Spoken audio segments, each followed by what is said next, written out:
कुछ प्राकृतिक घटनाएं। प्राकृतिक घटनाओं में हमने पढ़ा था पहले तड़ित के बारे में। तड़ित झंझाट क्या होता है, अर्थात बादलों में बिजली चमकती है और वो बादल की गरजने की आवाज़ आती है, फिर बिजली गिरती है, इसके बारे में पढ़ा था। इसकी जानकारी हमको मौसम विभाग के द्वारा मिल जाती है, परंतु कुछ प्राकृतिक घटनाएं ऐसी होती है जिसकी जानकारी हमें प्राप्त नहीं होती है।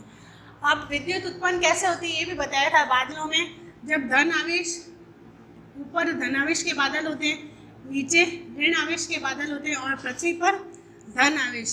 जब ये धन आवेश के बादल यहाँ से नीचे आते हैं तब ये किससे, इन बादलों से जिसमें ऋण आवेश होता है, इनसे टकराते हैं तो हमें चमकीला प्रकाश चमकता हुआ दिखाई देता है। यह क्या होता है, बिजली चमकना, गरज के साथ बिजली चमकती है। इसकी सुरक्षा के उपाय भी आपको कल बताए थे कि क्या करना चाहिए। इसकी सुरक्षा के लिए खुले मैदान में अगर हम हों तो हमें पेड़ के नीचे चले जाना चाहिए, छोटे पौधों के नीचे चले जाना चाहिए या घुटनों के बल बैठ जाना चाहिए। हमें लेटना नहीं चाहिए वहाँ पर खुले स्थान पर, क्योंकि वहाँ पर बिजली गिरने की संभावना, जब हम पृथ्वी पर लेटे होते हैं तो वहाँ बिजली गिरने की अधिक संभावना रहती है। और भवनों में, बिल्डिंगों में, बड़ी बड़ी बिल्डिंगें कोई आसपास बनी हो तो हमें वहाँ पर चले जाना चाहिए। अब कुछ प्राकृतिक घटनाएं ऐसी होती है जिसकी हमें कोई अनुमान नहीं लगा सकते, जैसे कि भूकंप। भूकंप का क्या अर्थ होता है, भूकंप आता है, भू मतलब धरती, कंप मतलब धरती में कंपन होना। क्या हो गया, धरती में कंपन होना भूकंप कहलाता है। ठीक है, भूकंप क्या होता है, धरती में कंपन। जब धरती में कंपन होता है, जब धरती कांपती है, उस समय भूकंप आते हैं। अब आप सोचोगे धरती कैसे कांपती है, क्या है, धरती, हमारी पृथ्वी धीरे धीरे नीचे कई प्लेट्स होती हैं, वो धीरे धीरे गति करती है, परंतु जब गति करते करते कोई वो आपस में रगड़ खा जाती है तब क्या होता है, पृथ्वी हिल जाती है, मतलब उसमें कंपन उत्पन्न होता है, उससे क्या होता है, भूकंप आते हैं। इसकी जानकारी किसी को भी नहीं हो सकती, ना हम इसका अनुमान लगा सकते हैं। तो भूकंप क्या होता है, आंतरिक विवर्तनिक शक्तियों का एक प्रभाव भूकंप है। आंतरिक विवर्तनिक शक्तियाँ मतलब पृथ्वी के आंतरिक भाग में, पृथ्वी के नीचे, धरती के अंदर जो शक्तियाँ होती हैं उनका प्रभाव ही भूकंप कहलाता है। उन पर जब प्रभाव पड़ता है वो क्या कहलाता है, भूकंप कहलाता है। भूकंप का अर्थ भू सतह के कंपन से है। भू सतह के कंपन अर्थात धरती की सतह पर कंपन, अर्थात धरती में नीचे 50-60 किलोमीटर के बाद में कंपन होता है, उसको क्या कहते हैं, कुछ हलचल होती है, उससे हम क्या कहते हैं, भूकंप कहते हैं। और जहाँ की हलचल, कंपन प्रारंभ होता है, जहाँ से ये कंपन प्रारंभ होता है, जैसे ये दो प्लेट्स हैं,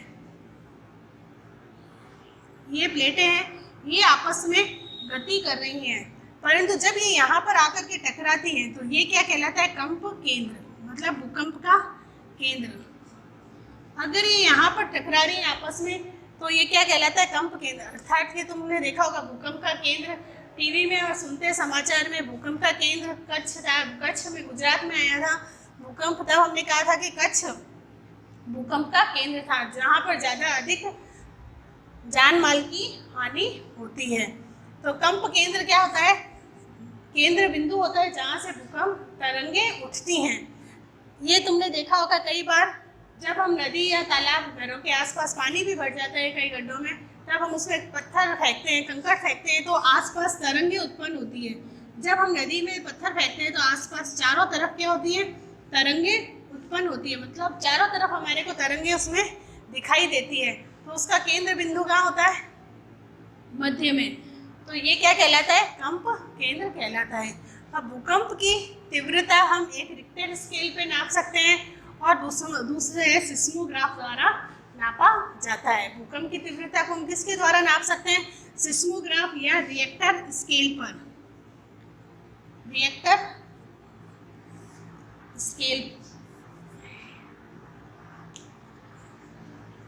के द्वारा इसकी भूकंप की तीव्रता का पता लगाते हैं। अब भूकंप 3 से 60 तक होता है, रिएक्टर स्केल पर होता है, तो हमको पता नहीं चलता। कई बार भूकंप आता है, पृथ्वी हिलती है, दरवाजे हिलने लग जाते हैं, पंखे हिलते हुए दिखाई देते हैं हमारे को, या कहीं पे कपड़े टंगे होते हैं वो हिलते हुए दिखाई देते हैं, तब हम कहते हैं भूकंप आया है। तो वो कम तीव्रता वाला होता है, 3 से 5 तक का होता है, 3 और 4 साढ़े 4 तक का होता है, जो तो हमारे को अगर जब भूकंप आता है तो हमको पता नहीं चलता, हल्का सा महसूस होता है कि पंखा अपने आप कैसे हिलने लग गया, या खिड़कियों में कांच लगे होते हैं तो वो बजने लग जाते हैं। तब हम पूछते एक दूसरे से कि भूकंप आया था क्या, तो उसका पता इतनी जल्दी हमको नहीं चलता है, जब तक कि हम कोई न्यूज़ और नहीं सुनते जितने पता नहीं चलता। पर अधिक तीव्रता 5 से 7 के बीच में तेज भूकंप आता है कुछ सेकंड का, तो उसका हमें पता चलता है। और 7 से अधिक आते हैं उससे हमारे जान माल की हानि होती है, सारे कई भवन गिर जाते हैं। कच्छ में 26 जनवरी 2001 में